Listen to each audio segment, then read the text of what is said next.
बिस्मिल्लाहिर्रहमानिर्रहीम। अस्सलाम वालेकुम नाज़रीन कराम, मैं हूं मखदूम शहाबुद्दीन और आप देख रहे हैं मेरा फेसबुक और यूट्यूब चैनल। उम्मीद करता हूं आप सब लोग बखैर आफ़ियत होंगे और जहां भी होंगे अपने अहले खाना समेत खुश भी होंगे और महफूज भी। नाज़रीन कराम, इस वक्त कशीदगी बढ़ती जा रही है और एक जानिब तो मुक़्तदर हलकों की तरफ से back to back Imran Khan को यकीन दहानियाँ और नए ऑर्डर्स जारी किए जा रहे हैं, तो वहीं दूसरी जानिब इमरान खान इस वक्त किसी पर यकीन करने और ट्रस्ट करने के लिए तैयार नहीं है। और एक ऐसे वक्त पर जब इमरान खान को धमकियां दी जा रही हैं कि उनकी ऑडियोज़ आएंगी, अभी मज़ीद चीज़ें हैं, एक ऐसे वक्त पर इमरान खान ने अब चुप का रोज़ा तोड़ दिया है। इमरान खान ने सुर्ख बत्ती इस वक्त जला दी है, यानी कि ख़तरे की घंटी बज चुकी है।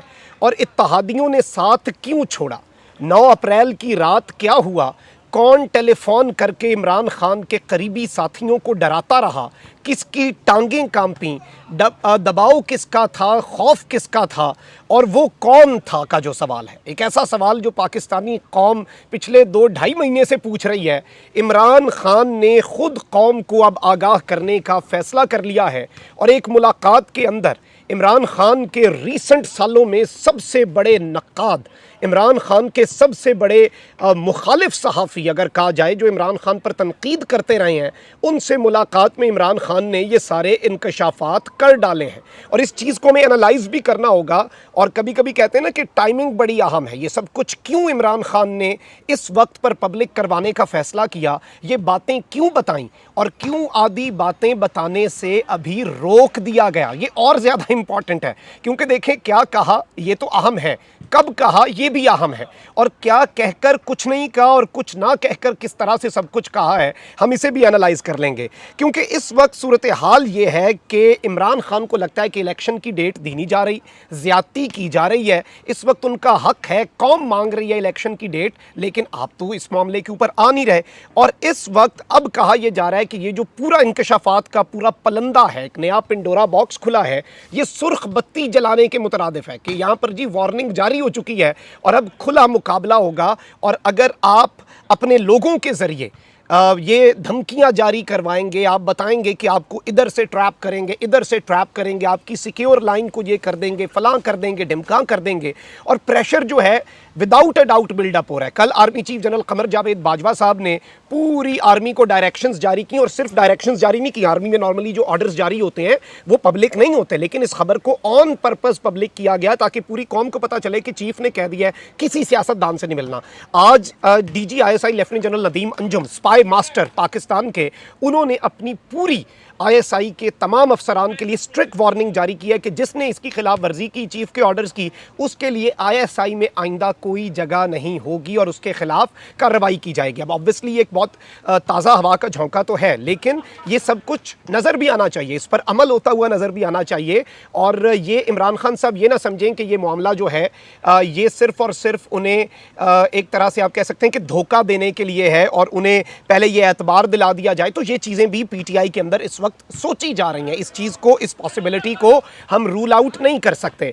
अब यहाँ पर जावेद चौधरी साहब हैं, उन्होंने लास्ट इमरान खान साहब से मुलाकात 2014 में की थी, जब से धरना हुआ उस वक्त से ये इमरान खान साहब के मुखालिफ हुए और फिर वो सर्द महरी बढ़ती गई, इख्तलाफात बढ़ते गए और 8 साल तक इनके दरमियान कोई ताल्लुक नहीं रहा। और फिर फवाद चौधरी साहब ने ज़रा टेंशन रिलीज़ करवाई और इन दोनों की बनी गाला के अंदर हुई है जी मुलाकात, और ये मुलाकात बड़ी अहम थी। और इमरान खान ही वो वाहिद सहाफ़ी है, इमरान खान ही वो वाहिद इस वक्त सियासतदान है जो अपने मुखालिफ सहाफ़ियों से भी मिलता है, जिसने मंसूर अली ख़ान जैसे आदमी को बतौर वज़ीर आज़म इंटरव्यू दे दिया था। ये जिगरा, ये दम इमरान खान में है। क्योंकि वैसे भी जब आप का अपना ज़मीर मुतमईन हो, जब आप सच्चे हों, जब आप हक़ पर हों, फिर इन चीज़ों से फ़र्क नहीं पड़ता कि सामने कौन बैठा है, कैसा बैठा है। अब इस सब के अंदर इमरान खान के हवाले से जावेद चौधरी साहब ने यह कहा है, और ये नून लीग पर और मुक़्तदर हलकों के लिए भी बड़ी अलार्मिंग सूरत हाल है। और नून लीग के ऊपर भी ऑब्वियसली उनका वोट को इज्जत दो का बयानिया जबरदस्त हो चुका है। और coming all of this coming from Javed Chaudhry, कि इमरान खान ने किस तरह से जावेद चौधरी के थ्रू ये सब कहलवाया, ये उससे भी ज़्यादा दिलचस्प है। और आप देखें कि अब इसका इम्पैक्ट कितना होता है। अच्छा, पहला सवाल तो यही हुआ कि आपके एस्टैब्लिशमेंट से ताल्लुकात ख़राब क्यों हुए। अब इसमें भी एक नया इंकशाफ सामने आया है। इमरान खान ने कहा कि जब अफ़गानिस्तान का इशू था उसकी वजह से हमारे दरमियान पहला इशू बना, एक इख्तलाफ आया। पहले तो एक पेज था और जब गनी की हुकूमत ख़त्म हुई और तालिबान की वहाँ पर हुकूमत बनी तो मेरे ताल्लुकात ख़राब हो गए। मेरा ख्याल था कि इस वक्त अगर हमसे कोई गलती हो गई, ज़्यादा इन्वॉल्वमेंट हो रही है, अगर यहाँ पर सिविल वॉर हो गई तो पाकिस्तान वहाँ पर खाना जंगी हुई तो हमारे ऊपर इसका मलबा आएगा, हम एमी बीच में रगड़े जाएंगे, दहशतगर्दी अलग, सैंक्शंस अलग। और दूसरी साइड का ख्याल इससे थोड़ा सा मुख्तलिफ था। फिर इमरान खान साहब ने यह भी तस्लीम किया कि जनरल फैज़ की वजह से इख्तलाफ पैदा हुआ। आर्मी में यह हवा चल पड़ी कि मैंने फैज़ को चीफ बनाना है। ऑल्दो मेरा ऐसा कोई ख्याल नहीं था, लेकिन अब उन्होंने इस चीज़ को एक्नॉलेज कर लिया है कि आर्मी में यह ख्याल ज़रूर था, उन्होंने इस बात को जहन में ज़रूर रखा हुआ था और ये एक परसेप्शन बन चुकी थी। और इसमें इमरान खान साहब ने एक नई बात यह कही है कि मेरे अपने दोस्तों ने भी इसमें एक डर्टी रोल अदा किया है, यानी कि मेरे अपने जो दोस्त थे, मेरे अपने करीबी लोग हैं, उनका किरदार भी इसमें कोई ज़्यादा अच्छा नहीं था इस पूरे मामले के अंदर। क्योंकि जारी बात है उनके आस्तीन के सांप बहुत से हैं और अभी उन्होंने उन्हें अपने साथ रखा हुआ है, लेकिन अपनी किचन कैबिनेट से उन्हें दूर कर दिया है। उस पर फिर कभी बात करेंगे, अभी बेहतर भी नहीं है इख्तलाफात को हवा देना।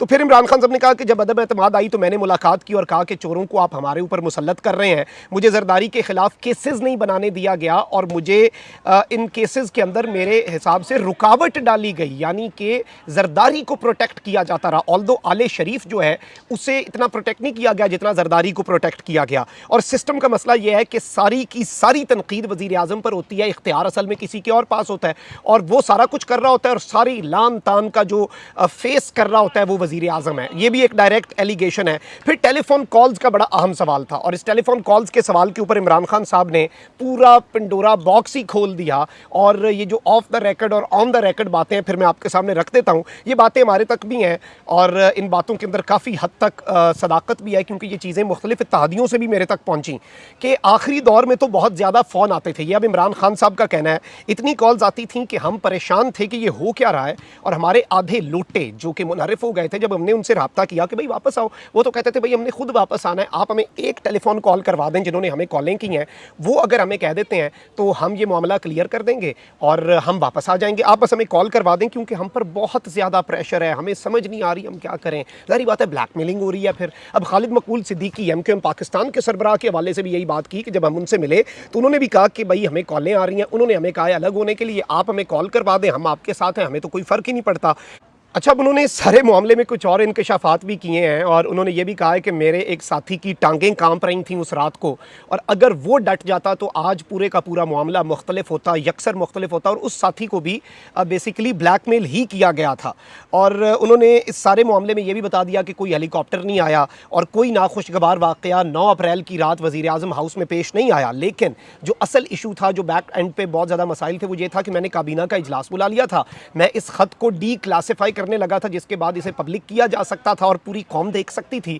इस बात को बहुत से हलकों ने बड़ा नागवार अंदाज में लिया और वो नहीं चाहते थे कि अमेरिका की साजिश का ये जो ख़त है ये पब्लिक हो जाए और ये पूरे का पूरा मंजरनामा वाज़े हो जाए। फिर कहते हैं कि मैंने स्पीकर को कहा कि सुप्रीम कोर्ट का हुक्म है कार्रवाई करना, आप कार्रवाई करें, लेकिन आप इस इजलास को 4 दिन तक चलाएं। असद कैसर से जब मैं सहाफ़ियों से मुलाकात के बाद असद कैसर से मिलने आया और असद कैसर आए हुए थे प्राइम मिनिस्टर्स ऑफिस, उस टाइम पर मैंने देखा कि उनका रंग पीला पड़ चुका था, उनकी कांपें टांग रही थी और उन्हें एक टेलीफोन आया कि या तो पीटीआई छोड़ दो या फिर वोटिंग करवाओ, नहीं तो आपको ना अहल करवा देंगे, आपको पकड़वा लिया जाएगा। और इस सारे के सारे मामले में ये कुछ बहुत बड़ी एलिगेशंस हैं। अपने उन्होंने इवन असद कैसर साहब के हवाले से ये बात कही कि अगर असद कैसर इस सारे की सारी सिचुएशन के अंदर डट जाते तो पूरा मामला अलग होता, लेकिन वो नहीं डटे। ये सबने देख लिया कि वो क्या मामला था, क्या सूरत हाल थी। तो अब सूरत हाल ये है कि इमरान खान साहब ने जो मुतालबा किया मुक़्तदर हलकों से, ये एक तरह से आप ये जो दूसरी तरफ से धमकियां आ रही हैं इनडायरेक्टली, तो खान साहब ने भी अब एक पैगाम भेज दिया है कि अब आगे चल के मैं सारी कहानियां बताऊंगा, क्योंकि उन्होंने कुछ नए इंकशाफात किए हैं। सुर्ख बत्ती जला दी है, वार्निंग जारी कर दी है, रेड अलर्ट जारी हो चुका है और अब उन्होंने कहा है कि हल सिर्फ एक है, फ्री एंड फेयर इलेक्शन हो जाए, वरना क्राइसिस बढ़ेगा, पाकिस्तान जो है वो डिफ़ॉल्ट कर जाएगा। अल्लाह ना करे खाकम बादान हमारे पाकिस्तान को, हमारे प्यारे मुल्क को कुछ हो। लेकिन इस सब के अंदर उन्होंने यही बात कही है कि वो इवन एक मामला है जिस पर वो आज इस्टेब्लिशमेंट के साथ और हुकूमत के साथ बैठने के लिए तैयार हैं और वो मामला सिर्फ और सिर्फ है इलेक्शन की डेट। यानी कि उन्होंने पैगाम भी भेज दिया कि मेरा ये वाला मुतालबा माने, सब कुछ ठीक हो जाएगा, everything will be on the track, everything will be back. लेकिन इस सब के अंदर बहुत सी चीज़ें जो हैं वो अब सामने आती जा रही हैं और बहुत से राजों पर से पर्दा उठाया जा रहा है। और मैं आपको ये बात पिछले 2-3 हफ्तों से कर रहा हूँ कि ये एक पज़ल है बहुत बड़ी। इस पज़ल के आहिस्ता आहिस्ता जो पीसेज हैं वो इमरान खान लगा रहे हैं और ये पूरे का पूरा मामला जो है अब ये वाज़े होता जा रहा है, क्लियर होता जा रहा है, क्लैरिटी आती जा रही है। लेकिन इस सारे मामले के अंदर इमरान खान किसी भी सूरत कॉम्प्रोमाइज़ के लिए तैयार नहीं है, ब्लैकमेल होने के लिए तैयार नहीं है। अगर उस तरफ से कोई इनडायरेक्ट मैसेज पहुंचाया जाता है तो इधर से वो भी इनडायरेक्ट मैसेजेस पहुंचा रहे हैं। यानी वो इस वक्त मुकम्मल तौर पर आप कह सकते हैं कि सियासी तौर पर सर पर कफन बांध चुके हैं। अपना बहुत ख्याल रखें। अल्लाह निगहबान पाकिस्तान जिंदाबाद।